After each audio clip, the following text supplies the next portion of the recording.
మన జీవిత ప్రయాణంలో ఎంతోమంది వ్యక్తులను మనం కలిసాం. చాలామంది మన చేతులు ఇలా ప్రమాణం చేసి అన్నారు కదా, అయ్యా జీవితాంతం నీకు తోడుగా ఉంటానన్నారు. కానీ ఎప్పుడు మనల్ని విడిచిపెట్టి వెళ్ళిపోయారో కూడా మనకు తెలియదు. అయ్యా నీ మంచి కోరుతున్నాను, నిన్ను చాలా అభిమానిస్తున్నాను, నిన్ను ప్రేమిస్తున్నానని చాలామంది అన్నారు.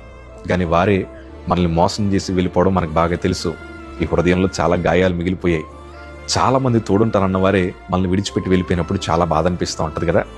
నానుకున్న వారే మనల్ని మోసం చేసి, ఈ పదం వాడడానికి ఇష్టపడుతున్నాను, వెన్నుపోటు అంటారు చూసారా, వెన్నుపోటు పొడిచినప్పుడు దాన్నే తలంచుకొని పదే పదే బాధపడుతూ ఉంటాం. కానీ ఈరోజు నేను అంటాను, డోంట్ వేస్ట్ యువర్ టైం.